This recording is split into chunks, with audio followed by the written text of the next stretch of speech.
Michael, for those unfamiliar with City Winery, tell us a little about what your vision was and at what scale you're currently operating. Has anyone been to a City Winery? Couple, great. Music venue combined with working winery, combined with event space and restaurant. Our typical flagship is 30,000 square feet, and we have a 10,000 footprint facility. But because this conference has been very stimulating and great, I've taken a quote from every panel to help describe what City Winery really is. So and I tried to do it in a haiku, but it didn't work. Iambic pentameter, or no? Jim started it, Jim McCann, talking about the need for gathering, interaction, and investing in relationships, and a need for a place for this intersection, and we provide that space. Juan Santos used the expression moments of connection, which was the theme actually of my book, providing an intimate space, especially as we overdose on technology and screens. Feme of Graft talked about that wine is a social thing. That's obvious. Martha of Meet Boston and Helen of Explore Charleston said their marketing strategy is moving to telling stories of their cities, and we are a place that is making those stories. So the stories that are going out on Instagram and social media are coming, and the buzz that's being created are coming from venues. Dr. Tanya Matthews said two really great quotes: design makes a difference, and sharing food solves everything, both of which are core to City Winery's DNA. Rebecca Fannin talked about the decentralization of technology and the migration to the heartland. That matches our location strategy. I mean, we have 16 locations, all east of the Mississippi. We have Columbus and Detroit purchased in property and development. And after last night, clearly I'm going to have to add Cleveland, Lake Nona, Charleston, and South Chicago to our list. And then after the last presentation, Providence, it's being served by Breeze, so we'll go there. And then Rihanna Giddens, who has played all the stages of City Winery, and she just did the Spoleto Festival. Yeah. And Mena just said it as we were off stage, that the power of a communal group watching music and art together can be a profound and magical experience, not replicated in any other way. So that's City Winery. Great. Okay, we're done. Now, so, you mentioned a lot of cities in there. You've heard from them throughout the day. I think the Breeze discussion about how they chose cities, right? Choosing underserved routes was really an interesting strategy as they look to continue to expand. Talk a little about as you go into cities, so starting in New York, so starting in huge city, but then you have locations, again, Boston, all over. How did you choose the cities that you did go into following sort of the New York?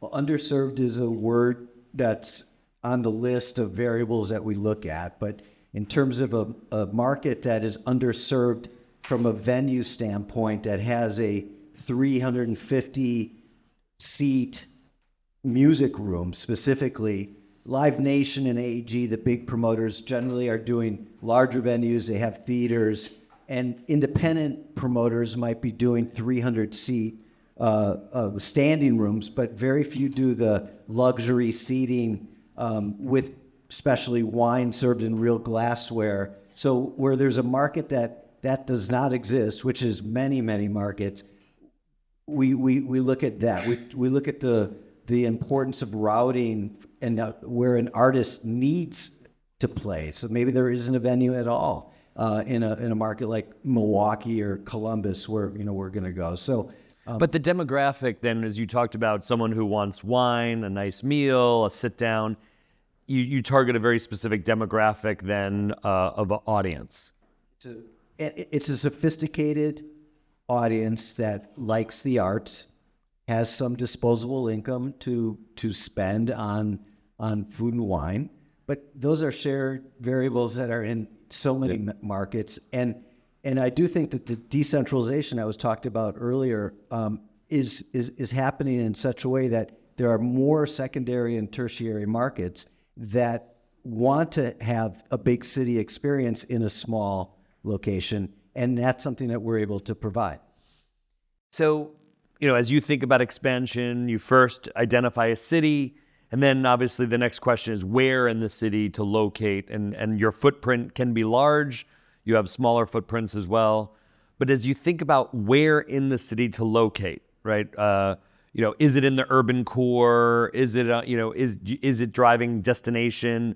How do you then think about where you would place the actual location of the venue? So I heard this story about Colonel Sanders, who, had, your goatee but gray. And, I thought he was always just a cartoon icon, but he was a real dude.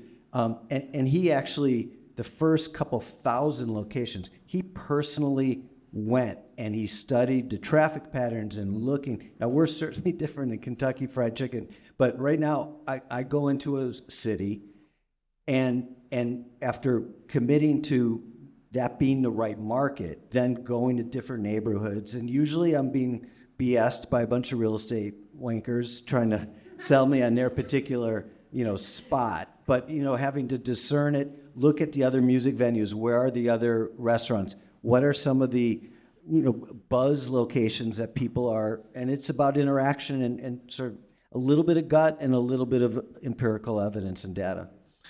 But again, I think, with music and I want to talk also, you've added comedy as from a standpoint, but again, it is a destination, right? You're not relying on just foot traffic, which gives you some flexibility that you don't need to be in a necessarily high foot traffic area. It's not organic. People just walk off the street. They're coming as a destination to a show. And the nice thing about that is it doesn't have to be in the most expensive part right. of already a tried and true area. I mean, I guess I can say this, we did really well on a selection of a location in Nashville near the convention center. We bought a property in 2014. It's 10 times the value of what we bought today because of what's gone on around us. We don't need to be there anymore, right? We can now go another 2 miles away, and I can take the $20 million capital gain and open 4 or 5 more locations because we just don't need to be, on Park Avenue or, right in the most expensive part of town. When you get that invitation to a bar mitzvah or a wedding, there's an address on it, and you're going to go to that location. When you want to see... Well, we didn't even cover that. So that's a part of your business, right? Is private events. About 30% of our business is private events. And if you want to have a wedding in wine country and not fly all your friends, to Italy or to Napa, in Chicago or New York or we'll be Columbus, we're the only game in town.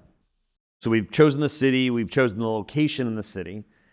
As you think about, driving the local economy, so obviously you're creating jobs, but, you mentioned routing of artists, giving local artists opportunities to open for some of these national touring artists. How do you, when you think about the various stakeholders of your business, one being that local community, how are you serving them in not just, from a new hospitality venue, but, to drive these local economies? Well, I mean, we have an average of about 120 employees per location, so we're over 1,500 people. So when we go into a new market, we're certainly hiring people, and we want every single person who works for us to tell everybody they know we're in town. When we're programming, we really do believe we're not just taking the pie of talent that would come through the market and stealing from them, but we're bringing things to the market because we can book now 10, 12 stage tours. And so we're bringing more talent and artists to each community. And we're doing that we're a wine promoter as well. While we make wine, and most of the wine by the glass is stuff we sell, we're also doing tours of winemakers and chefs, and we're a foodie promoter because we're really good at promoting music. So why not be the place where wines of Argentina can come and and promote their product. And one of the things we've heard throughout, one of the other themes throughout the day is around sustainability.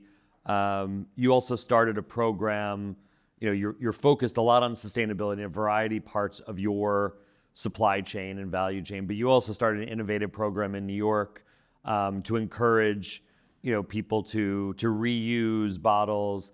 What was sort of the, sort of impetus of doing that? And is that something you're looking to continue to expand to all the other locations?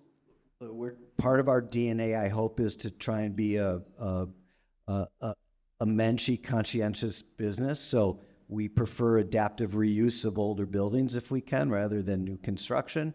We do not allow plastic containers in the facility. And when an artist insists on their Volvic, water backstage, we say no. And we have reusable water bottles we give every single artist. It says backstage on it. It's kind of cool. And, we have water filling stations. And then along the line of the wine business, most of the wine that we sell by the glass actually never goes into a bottle. When it's ready to be bottled, after it's aged in oak for some period of time, it goes, and since we move so much wine by the glass, a very busy Saturday night, between all our locations, we're doing 10,000 glasses of rosé. So why make the wine, put it into a bottle, open the bottle, and then pour it into a glass? So most of the wine that we make, when it's ready to bottle, goes into a stainless steel keg, just like beer. We use argon gas. It's inert gas, so it preserves the wine really well. And we serve our wine by the glass this way. And 80% of the wine that we're making is served in this very environmentally friendly way. The big challenge has been, how do you get off-premise sales to be in an environmentally friendly way? So we've gone with this growler program. The biggest problem is human nature doesn't want to ever, recycle. And recycling, by the way, is kind of a fraud in the United States. Only about 25% of glass actually gets recycled, and then it still burns a ton of energy to have to recycle. So you got to reuse, right? It's that Jack Johnson song, you got to reuse before you recycle. And so we want people to return their bottle, but people are lazy. So we're doing a $5 return program. So if you return your bottle, you get $5 credit off your next bottle. And we launched it at Grand Central Terminal. It's done pretty well, and we're rolling it out to all our locations. So you brought up Grand Central. Depending on where you build, you're dealing with a lot of local jurisdictions. Obviously, Grand Central, with the historic nature of the building. Talk a little about that. Public-private partnership. You as a business coming into these cities, how you work with the municipality or the city, to really again bring your vision to their city. We always like to work with the convention and visitor bureaus, and they all have great new names now, and try and leverage whatever relationship we can by us being a new player in town. There's so many rules around entertainment, alcohol sales. There's a lot of neighborhood work that's required. In Detroit, the first thing we did before even buying this property was deal with a lot of different community leaders just to make sure they were cool with us coming into this changing neighborhood. And there was a lot of politics behind that. And we had to hire a bunch of different highly paid people to, I hesitated on that a little bit, to help pave the way just to get certain needs. So and every city is different.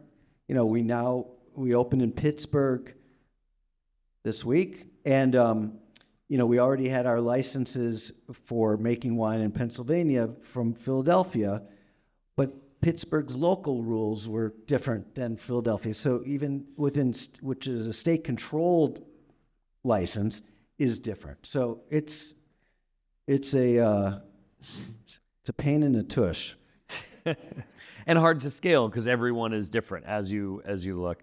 Well, and again, for hopefully some of you who will join us in September at our climate event, we did our inaugural climate event at City Winery in Manhattan in New York. It's an amazing venue, so hopefully you'll join us there in September. And Michael, thanks for. We love hosting these things. They're great. Yeah. Well, thank you And again. you pay pretty well, And we too. paid pretty.